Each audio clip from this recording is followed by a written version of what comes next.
बेटी बहू।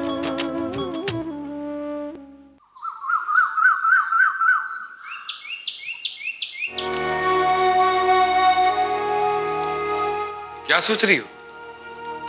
सोच रही हूँ नाश्ते में क्या बनाऊं।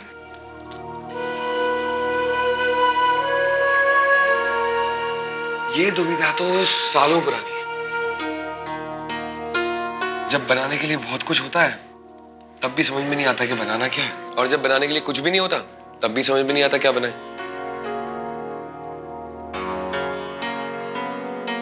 चाय भी काली है, वो भी बिना शक्कर।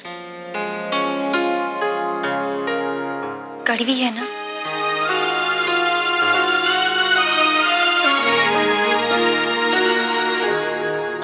तुम्हारे छूने से तो नीम भी शहद बन जाता है। ये तो चाय है।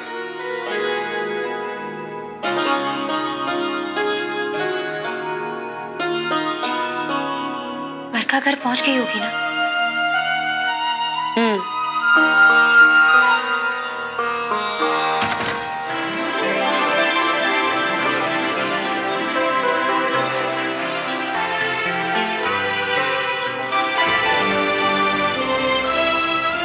तू ये सामान गेस्ट रूम में रख। आओ तुम्हें अपने परिवार से मिलवा दूं। ये है पद्मा, मेरी देवरानी। और पद्मा, आज से बाबूजी का ख्याल यही रखे। नाम क्या बताया?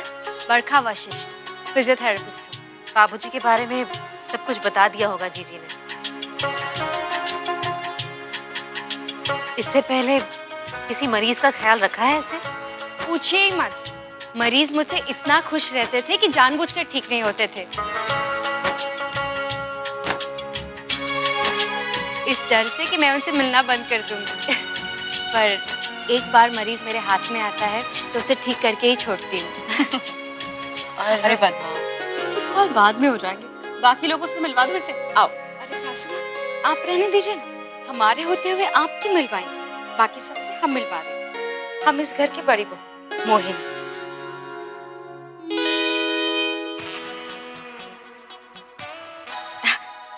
क्या तुम शादीशुदा नहीं हो? नहीं नहीं, 100% कुंवारी हूँ। शादीशुदा होती तो 24 घंटे वाला काम नहीं करती ना।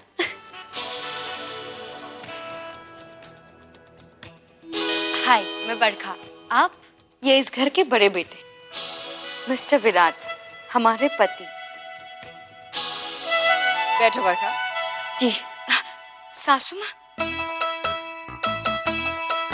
सासू माँ, हमें लगता है कि इस कुंवारी लड़की को हमारे घर में नहीं रखना चाहिए। 3 मर्द हैं इस घर में। मोहिनी, कैसी बातें कर रही हो? ठीक ही तो कह रही हैं बड़ी बहू। मोसे का राजपुरोहित जी का ख्याल रखते ना बना, जो एक कंवारी छोरी को घर ले आए। अम्बा, तुम क्या क्या करोगी? वैसे तुम्हें इतने काम रहते हैं, और फिर जो हमने नए डॉक्टर साहब रखे हैं ना, उन्होंने इसके बारे में आश्वासन दिया है कि बाबूजी का बहुत अच्छे से ख्याल रखेगी। अब क्या इस पर भी तुमको कोई एतराज है? एतराज करने वाले हम कौन हो गए हैं? इतने सालों से सेवा की है घर की, ये इनाम मिला है उसका। दाई माँ, आप ऐसा क्यों सोच रही हैं? बरखा यहाँ बाबूजी को स्वस्थ करने के लिए लाई गई है। आपका अपमान नहीं हो रहा? देखो, और कौन कौन है घर में?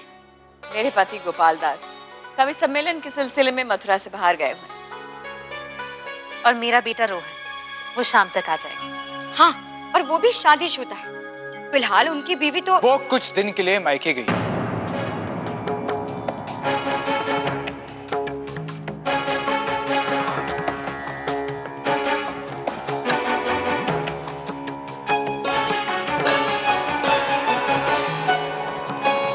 बरखा, तुम अपना सामान कमरे में जमा लो, मैं तुम्हें फिर बाबूजी से मिलवाती हूँ। लेके जाओ इसे कमरे में। हम सासू? हाँ जी, आओ।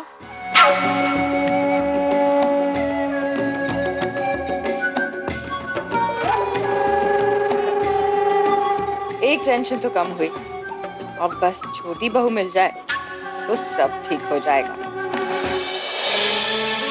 दरवाजा बंद है। राधिका ऐसे कहां जा सकती है? राधिका, राधिका, कहीं रोहन और विराट तो नहीं?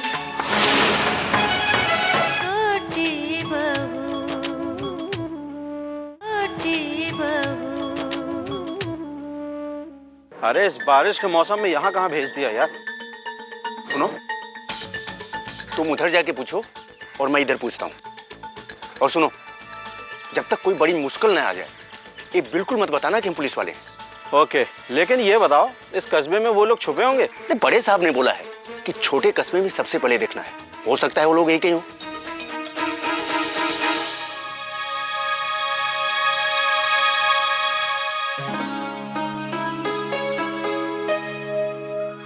अरे तुम यहाँ क्यों खड़ी हो? सिग्नल शायद यहाँ। राधिका, सिग्नल हर जगह होते हैं। अब इस मोबाइल को रख दो, जब बजेगा तब उठा लेना। लेकिन बरखा ने अभी तक फोन क्यों नहीं किया? अब हम दोनों तो यहाँ पर आराम से हैं। वो पता नहीं किन खतरों के बीच में होगी। खतरा हर जगह है राधिका।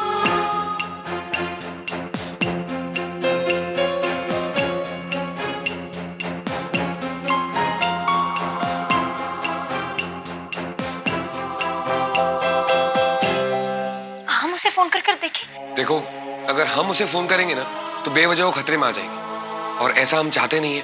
तुम चिंता मत करो राधिका, जैसा हमने उसे समझाया ना, अगर उसने बिल्कुल वैसा ही कर दिया, कोई उस पर शक नहीं कर पाएगा। तुम हमें दीदी कह के मत भाभी बोल ना। दीदी ज्यादा अपना सा लगता है। सुनो बरखा, ज्यादा अपनापन दिखाने की जरूरत नहीं है। क्या करूं, मैं तो ऐसी हूँ। और आप लोग भी इतना प्यार दिखा रहे हैं मुझे। इतना बड़ा कमरा दिया है। इस कमरे की आदत मत डाल लेना बरखा, क्योंकि जैसे ही हमारे दादाजी ठीक हो जाएंगे तुम्हें इस घर से जाना होगा।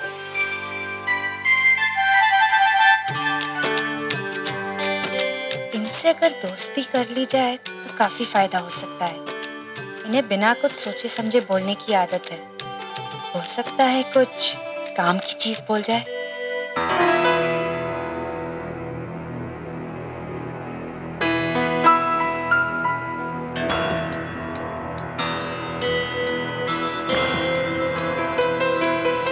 कुछ ढूंढ रही है आप दीदी? बोलो भला, तुम्हारे अटैची में हम क्या ढूंढेंगे? वैसे भी हमारे पास किस चीज की कमी? तुम्हारी अटैची खुली थी ना, तो ऐसे ही नजर मार रहे थे। सोचा किसी लड़के की तस्वीर होगी। तो क्या कहते हैं उसे, बॉयफ्रेंड या फिर तुम्हारा मंगेतर? वाह, बैठिए बैठिए। क्या तरीका ढूंढा है आपने किसको समझने का। आप कमाल है। सुंदरता और बुद्धि एक साथ आप में ही है। सच। अरे बरखा, कितनी जल्दी तुम सब कुछ समझ गई। देखो ना, हमें इस घर में आके 5 साल हो गए हैं, लेकिन इन 5 सालों में इस घर के लोगों ने हमारा मोल तो जाना ही नहीं। दीदी हमारी खूब जमेगी। खूब सारी बातें करूंगी मैं आपसे। और वैसे भी मुझे बातें करना बहुत अच्छा लगता है। वो कहते हैं ना, रोपे पेट बबुल का आम कहाँ से होए। लेकिन इस मुहावरे का इस वक्त क्या मतलब? दीदी आप नाटक कर रही है ना। ऐसा हो सकता है आप जैसी अक्लमंद औरत को ये मुहावरा समझ ना आया हो। अरे हम तो पहले ही समझ गए, बस तुमसे मजाक कर रहे थे। खैर, अब तुम थोड़ी देर के लिए आराम कर लो, हम चलते। सुनो बरखा, अगर तुम्हें किसी भी चीज की जरूरत पड़े तो हमें बुलाओ। अब तो तुम हमें दीदी कहती हो।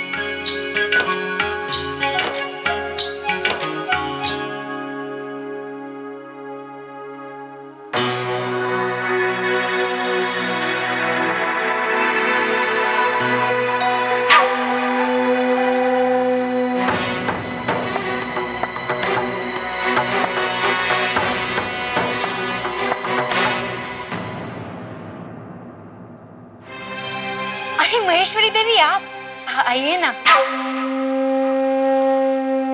पसंद आया कमरा? पसंद? मैं तो फिदा हो गई हूँ। कभी सपने में भी नहीं सोचा था कि इतने बड़े कमरे में रहने को मिलेगा। मेरी हर बात मानती रहोगी तो ऐसे ही बड़े बड़े कमरों वाला घर मिल जाएगा। आप हुक्म कीजिए महेश्वरी देवी, जो आप कहेंगी वो मैं करूंगी। ये दवाइयाँ बाबूजी को देनी है। और एक और बात, किसी को पता ना चले इन दवाइयों के बारे में। आपने कह दिया, समझो हो गया। मुझे तुमसे यही उम्मीद। अच्छा वो अम्बा, मेरा मतलब वो दाइमा है ना, वो तुम्हारे काम में टांग अड़ाती रही, तो जरा उसे संभाल लेना। उन्हें तो मैं यूं संभाल लूंगी। वो कहते हैं ना, दूर के ढोल लगते सुहाने। मतलब जैसे दूर से ढोल सुहाने लगते हैं, वैसे ही मैं दाइमा को दादाजी से दूर रखूंगी। अच्छा ठीक है, चलो मैं तुम्हें बाबूजी से मिलवा देती हूँ। दरवाजा बंद है।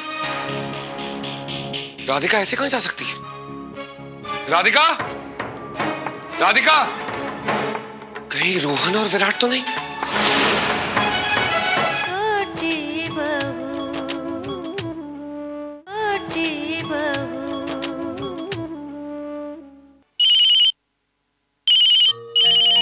बरखा का ही फोन है, मैं स्पीकर पे लगाता हूँ। हेलो। All is well. ये समझ लो कि मैं आपकी बड़ी माँ का विश्वास जीतने में पूरी तरह से कामयाब हो गई हूँ। बरखा, उन्हें शक तो नहीं हुआ? ओए हेलो, तू मजाक कर रही है? भूल गई मैं कितनी अच्छी एक्ट्रेस हूँ? लगभग सभी लोगों के साथ दोस्ती हो गई है। तूने सबके बारे में इतने अच्छे से बता दिया था कि मुझे ऐसा लगा ही नहीं कि मैं उनसे पहली बार मिल रही हूँ। बस काम होता गया। और मुझे लगता है कि सबसे ज्यादा खबर मोहिनी जी से मिलने वाली है। मैंने तो उन्हें बहन बना लिया है। और दादाजी से मिली तुम? वो कैसे हैं? अभी उन्हें ही देख के आ रही हूँ। मुझे अभी भी बचपन याद है। मैंने उन्हें राधाष्टमी के मेले में देखा था। कितना रौब, कितना तेज था उनके चेहरे पर। आज उन्हें इस हालत में देखकर दिल रो दिया। पर तुम दोनों फिक्र मत करो, अब मैं यहाँ आ गई हूँ ना, सब संभाल लूंगी। अच्छा, महेश्वरी देवी ने मुझे दवाइयाँ दी है। मैं उन पर रिसर्च करके बताती हूँ कि वो दवाइयाँ कितना नुकसान पहुँचा चुकी है और उसका तोड़ क्या है। और हाँ बरखा, रोहन और बड़ी माँ के खिलाफ सबूत भी इकट्ठे करने, याद है ना? जरूर, सब कुछ मुझ पर छोड़ दो। अच्छा सुनो, अब मैं रखती हूँ, बाद में बात करेंगे। ठीक है। अब तो यकीन हो गया कि कान्हा जो कुछ भी करेंगे अच्छा ही करेंगे। तसल्ली मिल गई तुम्हारे दिल को? चलो अब मैं चलता हूँ। सुनिए, एक मिनट, ये रखिए, ये कान्हा का आशीर्वाद है।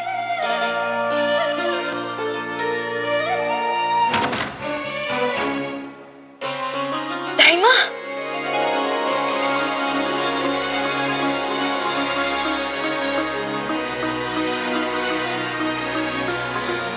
सब ठीक तो था ना? अरे तो कमाल कर दियो बिटिया। मैंने राजपुरोहित जी को भी बता दियो है कि तू उसको कोनो गलत दवाई ना देवेगी। दाइमा, उन्हें ये भी बता देना कि अगर मेरे इलाज से उनकी तबीयत ठीक होती है तो वो हमारे अलावा किसी के सामने बोलने की या हाथ हिलाने की कोशिश ना करे। सबको ऐसा ही लगना चाहिए कि वो बीमारी है। आप तो जानती है, हम किसी पर भरोसा नहीं कर सकते हैं। मुझसे तो ये सब ना हो सकेगा। ये सब तो को ही करेगा है, तो को ही सगरे घर का विश्वास जुटाए का है। अभी तो को रोहन बाबा से मिले का है और रोहन बाबा से दोस्ती करेगी है। दाइमा, वैसे उसका कमरा कहाँ है? यहाँ से बाहर जाए के दाईं तरफ में आखिरी कमरा। अच्छा दाइमा, अब जो राधिका ने अगला कदम बताया था ना, वो हम करेंगे ताकि महेश्वरी देवी को मुझ पर पूरा विश्वास हो जाए। नाम? देवेश। देवेश, कहाँ तक पढ़ाई की? Economics honours. सर्टिफिकेट है आपके पास? सर्टिफिकेट्स वो खो गए। तो भाई हम कैसे मान लें कि आपने बीकॉम किया हुआ? सर मैं बता रहा हूँ ना, सर्टिफिकेट्स हैं पर खो गए। जो भी फेल होता है यही बोलता है कि सर्टिफिकेट खो गया। आप मुझे एक बार काम देके तो देखिए, मैं आपको निराश नहीं करूँगा। नहीं, काम की तो बात की बात है। पहले आप ये बताइए कि आपके यहाँ कोई जान पहचान का है जो आपकी गारंटी ले सके? जी देखिए, मैं यहाँ नया आया हूँ, यहाँ मुझे कोई नहीं जानता। और आप पैसे लेकर भाग गए तो? मैं ऐसा नहीं हूँ, मैं पूरी ईमानदारी से काम करूँगा। देखिए भाई, ना तो आपके पास सर्टिफिकेट है, ना ही पहले आपने काम किया है, ना ही कोई जान पहचान है। भाई मैं तो आपको नौकरी नहीं दे सकता, आप जाके कहीं और ट्राई कर लो। अरे छोटो, हाँ सब ओके?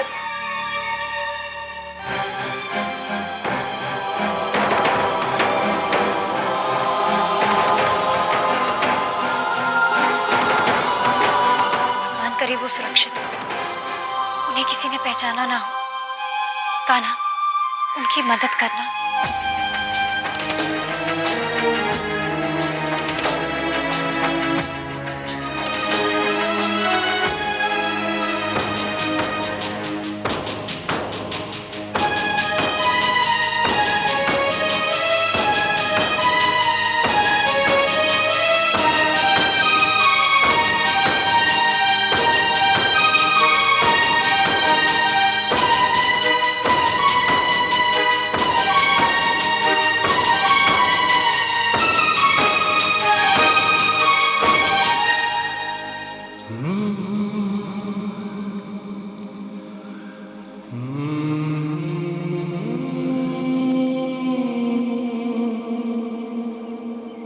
आज भी अगर काम नहीं मिला फिर से भूखा सोना पड़ेगा। मैं तो सहन कर लूंगा, पर राधिका।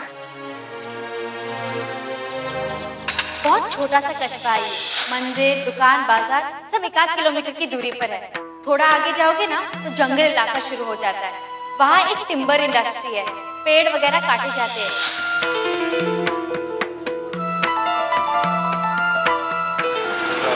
अरे भाई साहब, टिम्बर इंडस्ट्री जाने का रास्ता कहाँ से? आगे जाके लेफ्ट साइड में। धन्यवाद। भाई आप जैसे पढ़े लिखे डिग्री वाले के लिए हमारे पास कोई काम नहीं है। हमें थोड़ी कोई मैनेजर या अकाउंटेंट रखना है। सर मुझे कोई भी काम चलेगा, मुझे नौकरी की बहुत जरूरत है।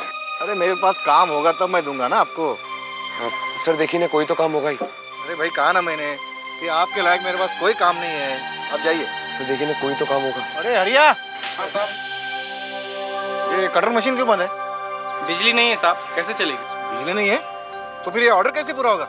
एक काम करो, तुम कुल्हाड़ी लेके आओ और ये सारी लकड़ियाँ कटवाओ। जाओ। साहब लकड़ा तो कट ही रहा है, लेकिन लकड़हारा कम है अपने पास। ये लकड़हारे भी ना जिस दिन ज्यादा काम रहता है उसी दिन छुट्टियां मनाते हैं। अब ये लकड़ी कैसे कटेगी? सर ये काम मैं करूंगा। तुम ये काम कर लोगे? अरे भैया आप तो पढ़े लिखे हो, बड़ी डिग्री वाले हो, ये छोटा मोटा काम क्यों करोगे आप? काम छोटा है बड़ा नहीं होता सर, काम काम होता है। सोच लो भैया, शाम तक लकड़ा कटते कटते तुम्हारी जान भी निकल जाएगी। मैं आपको निराश नहीं करूंगा। तो फिर ठीक है, आप शाम तक जितनी लकड़ियाँ काटोगे उसे हम तोलेंगे, उसके हिसाब से आपको मजूरी मिलेंगी। मंजूर है? जी। हरिया इनको कुल्हाड़ी दे दो, लकड़ियाँ काटो। जाओ। जी सर।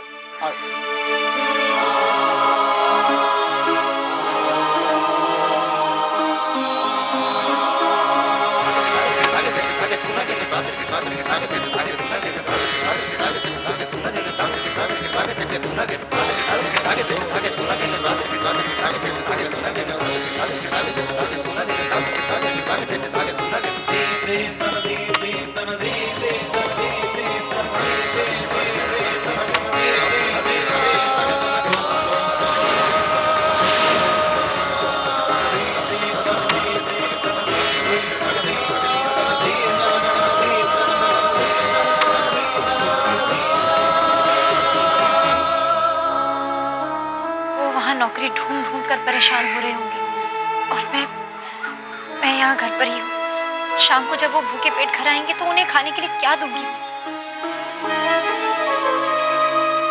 मुझे कुछ करना होगा। महेश्वरी देवी, आप मुझ पर भरोसा करती है या नहीं? हाँ, क्या हुआ? तो फिर बिना मुझे बताए दाइमा राजपुरोहित जी को दवाइयाँ क्यों दे रही थी, लेप क्यों लगा रही थी?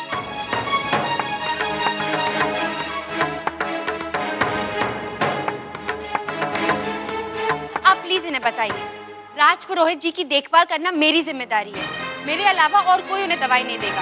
आपको जो काम बताया है हम वो करे देंगे। अम्मा देखो, ये बाबूजी का इलाज करने आई है। अगर तुम ऐसे ही इसके काम में टांग अड़ाती रहोगी तो बाबूजी अच्छे कैसे होंगे? इसे बहुत अच्छे से मालूम है कि बाबूजी को कौन सी दवा देनी है और कौन सी दवा नहीं देनी है। पर जीजी, छोटी बहू ने भी कहा था कि आयुर्वेदिक दवाइयों से कोई नुकसान नहीं है। पद्मा, अब हमने डॉक्टर बदला है तो दवाइयाँ भी बदल गई है ना, तो हो सकता है कि इन दवाइयों के साथ ये दवाई नहीं दी जा सकती। थैंक यू महेश्वरी देवी, मुझे भी शांति से काम करना बहुत पसंद है। ये तो वही बात हो गई ना, घर में नहीं दाना, अम्मा पूरी पकाना। हाँ, हम ये मुहावरा बहुत अच्छी तरीके से समझ गए।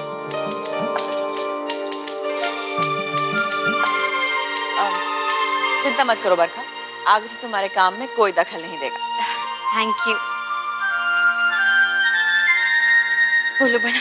सासू माँ, इस बरखा को घर में रखकर आपने बहुत ही अच्छा किया। अब तो हमें भी लगता है कि दादाजी बहुत जल्द स्वस्थ हो जाएंगे।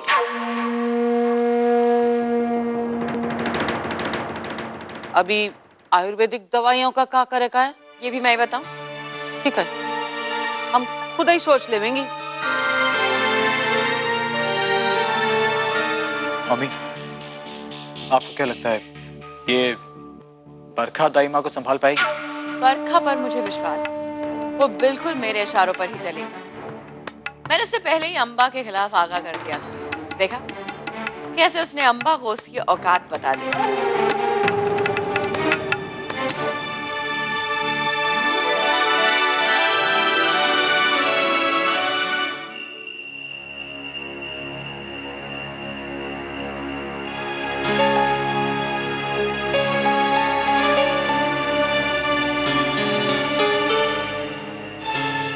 दरवाजा बंद है।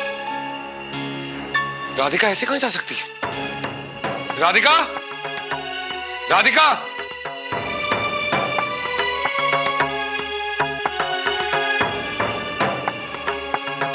राधिका, राधिका,